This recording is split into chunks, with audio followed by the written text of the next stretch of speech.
Best 4-finger HUD for Delta Force Mobile. Today, I'm going to show you an insane 4-finger HUD for Delta Force Mobile that's going to boost your gameplay, and you only need 10 minutes to master it, even as a complete newbie. So let's jump right in. First thing you want to do is tap on the settings icon in the top left. Now choose controls on the right side, switch to warfare, then hit customize. First you want to tap reset to revert to default controls. Now drag your ADS button to the top right. Place jump and crouch directly beneath the ADS button. Same finger will handle all three. Now you want to move prone under jump or crouch. Slide your reload button just below crouch. Now stack knife and revive beneath reload. Arrange all gadgets besides these two so that one finger gives you total control. Next, you want to line up your weapons icon along the bottom right, which is going to give your thumbs territory for fast swipes. Position weapon inspect above your pistol. Now drag minimap to the bottom, just above your health bar.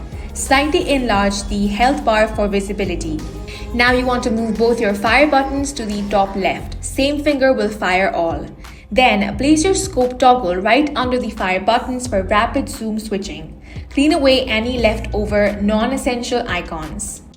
Once you do that, your brand new HUD should be ready to go. But there's still some important things that you have to do before you can play with this new HUD. For example, you have to go back to your control settings and then click on the operations from the top menu. If you go inside the customize option in the operations tab, you will see that it's not the same HUD that we just made. So you need to fix this problem. All you want to do is click on the option that says sync on this floating window. After you do that, it's going to bring up the menu that looks like this. Just click on the sync again option and you'll see that now you have the same HUD that you just made with the operations game mode as well. But now let's talk about another important part, which is finger placement. For this HUD, you want to be using your right index finger for aiming the weapons and also controlling your movement buttons like jumping and sliding. Use the right thumb mainly for looking around, but also use it for reloading the weapon and using different gadgets. You can also use the right thumb to change your secondary weapon in case you run out of ammo. But moving on to the left index finger, use this finger for shooting the weapons and changing your scopes. And finally, with the left thumb, use that for controlling the joystick. And with these settings, you can dominate in Delta Force Mobile. That's it for this video. If you found it helpful, make sure to hit the like button and subscribe for more contents like this.